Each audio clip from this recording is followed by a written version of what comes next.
Look, I'll be real with you. I didn't go camping that weekend because I'm some nature-loving, tree-hugging guy who wanted to find myself. Nope. I went because my girlfriend Lucy needed a break from me. She said I was too chaotic and needed to reflect on my decisions. Chaotic? Me? Just because I accidentally set the kitchen on fire last week trying to flambe pancakes? Lucy's one of those spiritual girls who drinks green juice, burns sage when Mercury's in retrograde, and has a crystal for every occasion. She's beautiful, sure, but she'll also roast you alive if you load the dishwasher wrong. I needed space from her positive energy, so I decided, you know what, let me camp alone. No nagging, no lectures, just beers and bad decisions under the stars. The drive to the campsite wasn't smooth, and neither were my choices. I stopped at this tiny beer store that looked like it hadn't updated its inventory since the 90s. I grabbed a six-pack of cheap lager because, hey, who needs fancy craft beer in the woods? The cashier was this old guy who looked like he had been alive since the Civil War, grinning with his two remaining teeth. As I paid, he leaned in and said, "Enjoy your trip. The woods can get lively this time of year." Sure, I muttered, brushing it off. But in the back of my head, I wondered if lively was his way of saying, "You're going to die screaming." I tried calling my side chick Harris, on the way. Not the politician. This Harris wouldn't win an election, but she'd definitely win Best Bedroom Performance of the Year. She didn't pick up, though. Guess she was still mad at me for canceling our last date, because Lucy wanted to watch Eat, Pray, Love for the 50th time. By the time I got to the campsite, the sun was setting. It was stunning. A shimmering lake, golden leaves falling gently, and that serene quiet you see in inspirational hiking Instagram posts. The cabin nearby looked like one of those cozy Airbnb ads, but inside, oh, it was giving crime scene meets haunted asylum. The walls creaked, the furniture looked like it came with a curse, and the vibe screamed, "Don't stay here unless you hate your life." By 10 p.m. I was 3 beers deep, grilling a steak on my tiny portable stove. I was enjoying myself. Good food, no Lucy, and zero responsibilities. I even thought about calling her to gloat about my peaceful night, but I figured she'd just lecture me about toxins in processed meat. Around 1 a.m. I was lying in my tent, scrolling through Instagram and feeling like a camping pro. Then I heard it. Fresh meat. I froze. My beer buzz evaporated. My body went cold. Did I hear that right? I told myself it was the wind. The wind can sound weird in the woods, right? Then it came again. Fresh meat. This time it was louder, closer. I slapped a hand over my mouth to stop myself from screaming. My brain was racing. Do I call the police? Do I pretend I'm asleep? Or maybe I could offer them something to distract them, like a roll of weed, 2 beers, and my old Jordans. And let me tell you about those Jordans. They weren't just any sneakers. One of my side chicks, who also happens to be my boss's wife, but that's enough information for now, bought them for me. They were pristine. Maybe these woodland weirdos would want them. I was spiraling, thinking about all kinds of stupid trades, anything to survive. I peeked out of the tent. Big mistake. Standing there just beyond the firelight was the ugliest creature I've ever seen. Imagine if someone mixed Shrek in a failed science experiment, then forgot to feed it for a decade. Its face looked like it lost a fight with a chainsaw, and its body was all wrong, like a jigsaw puzzle with missing pieces. But here's the kicker. It was carrying a baby. And not just any baby. This baby was gorgeous. Like, I'm talking Beyoncé of the baby world. Perfect little face, glowing cheeks, sparkling eyes. It was so weirdly out of place that I almost forgot the monster holding it was eyeing me like I was the midnight special. "Come out," it growled, its deep, gravelly voice sending chills down my spine. I wanted to scream. I wanted to laugh. I wasn't sure if I was terrified or just losing it. The creature tilted its head, like it was deciding whether I was worth the effort. Then I noticed more figures emerging from the trees, each uglier than the last. One had a belly so big it looked like a water tank, and another's face resembled a potato that had been left out in the sun too long. One of them tried to open the tent, but lucky for me, this wasn't just any tent. It was a Black Friday Amazon special. High-tech, complicated zippers, the whole deal. They couldn't figure it out, and I could see them getting frustrated. One of them was rushing it too much, while the other slapped his hand away, clearly not wanting to ruin the tent before they could grab me. I swear, watching them struggle was almost funny, like watching cavemen try to solve a Rubik's Cube, but then things got worse. I saw them starting to gather wood and light a fire. They were getting pots and knives ready, boiling water. They had vegetables for seasoning, don't ask me where they got them. I guess even monsters care about flavor. That's when I lost it. I peed myself, no shame, and texted Lucy. Babe, I love you. I'm sorry for everything. Please tell my mom I love her. Also, they're about to BBQ me like that steak I had for dinner. As they got busier with their prep work, I realized this was my chance. I grabbed my phone, car keys, and remaining beers, then bolted out of the tent like a bat out of hell. I didn't care that I was leaving all my camping gear behind. Survival was the only thing on my mind. I ran through the woods, dodging trees and roots, with those creatures laughing and chasing me. Their laughter was high-pitched, like hyenas on steroids. I tripped once and my heart stopped, but somehow I made it to my car. One of them slammed into the window with its machete just as I locked the doors. I screamed like a toddler, started the car, and floored it out of there, gravel flying everywhere. When I got home, Lucy took one look at me, covered in dirt, shaking and clutching my last beer, and said, "See? This is why I burn sage. You attract bad energy." I never told her what happened. I just nodded and let her lecture me about grounding myself spiritually. But every time I think about going camping again, I hear that voice in my head, "Fresh meat," and I decide to stay home. When my roommate said he was heading out for the weekend, I felt like I'd hit the jackpot. Finally, the apartment was all mine. I could walk around in my underwear, blast music, and most importantly, cook my favorite meal, a thick slice of steak, and pair it with the cheap whiskey I'd been saving for a special occasion. The apartment wasn't exactly a dream home. Honestly, it felt more like a prison cell someone tried to decorate. The walls were so thin you could hear every cough, sneeze, and argument next door. The fridge wheezed louder than my grandpa, and the bathroom door didn't lock unless you kicked it just right. Still, it was my place, and for a broke college student, that felt like a luxury. I spent the evening eating my steak, sipping whiskey, and FaceTiming my mom back home, complaining about my professor and spilling gossip about a love triangle in my history class. Life was good.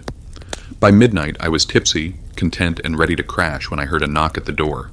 It was soft at first, like someone was tapping with their fingertips. I froze.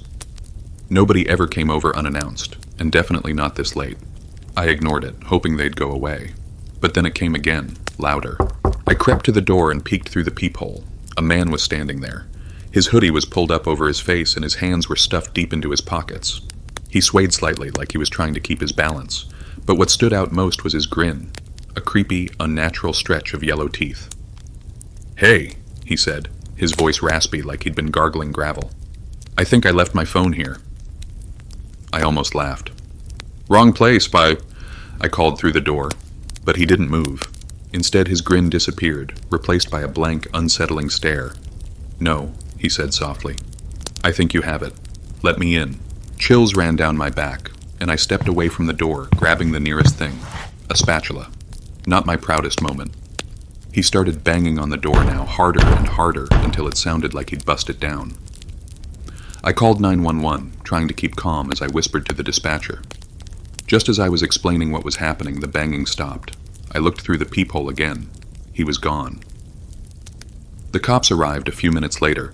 One of them looked like he was counting down the days to retirement, and the other couldn't have been older than 20. They searched the area, found nothing, and told me to keep my door locked. Great advice, right? By the next morning, I'd convinced myself it was over, but that was before he came back. That evening, I was standing at the sink, washing my dishes from the night before. I wasn't thinking about him. I was lost in my own world, replaying a million things in my head. Something about washing dishes always made me reflective, like I was scrubbing away my problems along with the grease. My kitchen window faced the back alley. The view was nothing special, just a rusty dumpster and a flickering streetlight. But tonight, as I stood there, I felt uneasy, like someone was watching me. I looked up and there he was. The man was standing right outside the window, his face inches from the glass. This time he wasn't grinning. He was holding a gun, pointing it straight at me. "Open the door," he said, his voice low and steady. I froze. My stomach dropped so hard I swear I farted and pissed myself at the same time. Nobody had ever pointed a gun at me before. It was like my brain short-circuited. I couldn't move, couldn't speak, couldn't even breathe. "Do it," he barked, banging the gun against the window. My hands were shaking so bad I dropped the plate I was holding. It shattered in the sink, and that snapping sound jolted me back to reality. I stepped away from the sink, my knees nearly giving out. I had no idea what to do, If I went to the door, he'd come inside. If I stayed here, he might shoot me. My only option was to stall. I can't, I stammered. I don't have a key. That was a lie, obviously, but I didn't know what else to say. He tilted his head, considering me for a moment. Then, to my horror, he started moving toward the front door. Panicking, I grabbed my phone and called 911 again. "He's back," I whispered, my voice trembling. "He's got a gun." This time the cops showed up faster. The red and blue lights flashed through the windows, and I heard shouting outside. When I finally worked up the courage to look, the man was gone. The officers reassured me that they'd patrol the area, but I could tell they weren't taking it seriously. One of them even joked, "Guess you won't be leaving your steak out for guests anymore, huh?" I didn't laugh. That night I slept with the lights on, a knife under my pillow, and a chair wedged against the front door. To this day, I don't wash dishes without checking the windows first. It was past midnight when we saw the gas station appear on the horizon, a lone beacon of questionable salvation on an empty stretch of highway. The neon sign flickered weakly, casting an eerie glow over the peeling paint and rusty pumps. "Are you sure this place is even operational?" I asked, my voice betraying my unease. "We don't have a choice," Sam replied, guiding the car into the lot. Lily, always the optimist, chirped, "It's just a little creepy. Quick stop and we're back on the road." The inside of the gas station was worse than the outside. The air smelled of mildew and sweat, and the shelves were lined with ancient snacks that looked like they'd been through a war. Behind the counter stood the attendant, grinning like he'd just been given free tickets to a concert. His smile stretched too wide, his yellowed teeth forming a crooked picket fence. His eyes had a strange gleam, like he knew a secret no one else did. "Welcome, friends," he said, his voice unsettlingly cheerful. "What brings you to my little slice of heaven tonight?" "Gas," Sam said bluntly, clearly not in the mood for small talk. "Oh, of course, and maybe a little rest?" the attendant asked, his grin somehow widening. As he spoke, I caught a whiff of his breath. It hit my nose like a sledgehammer, an unholy mix of onions, decay, and something sour. I couldn't help myself. "Hey, do you sell Colgate here?" I asked. His grin faltered. "Why?" "Well," I replied, trying to sound casual, "it's always good to have on hand, you know, in case of emergencies."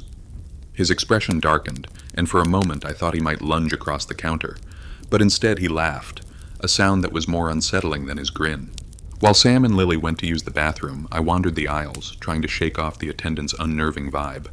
When they returned, their faces were pale. "What's wrong?" I asked. "Don't," Lily whispered, shivering. Curiosity got the better of me, so I went to check out the bathroom myself.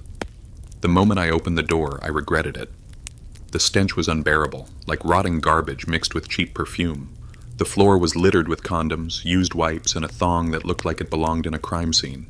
Sticky cream pooled in odd places, and I couldn't help but think this bathroom had seen more questionable parties than anyone cared to admit.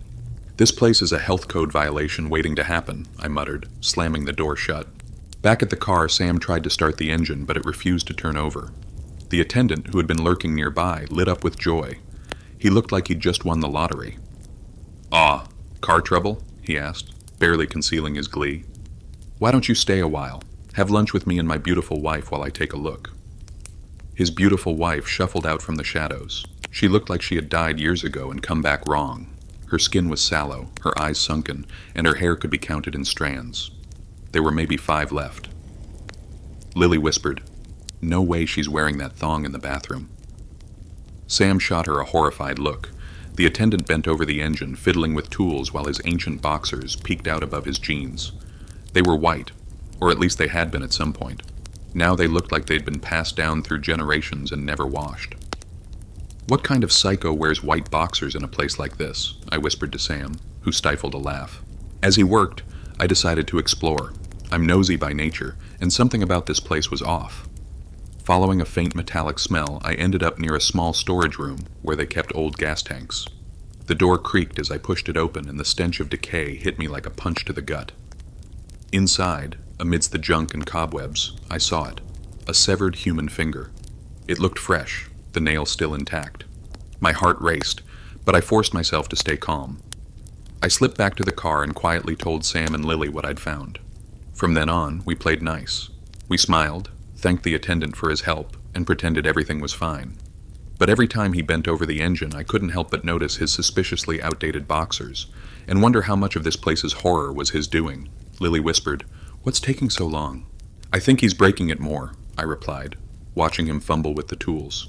The wife hovered nearby, her vacant stare making my skin crawl. She muttered something about guests who never leave, and I felt my stomach twist. Finally, the attendant slammed the hood shut. "All fixed," he said, his grin as wide as ever. We piled into the car, praying it would start.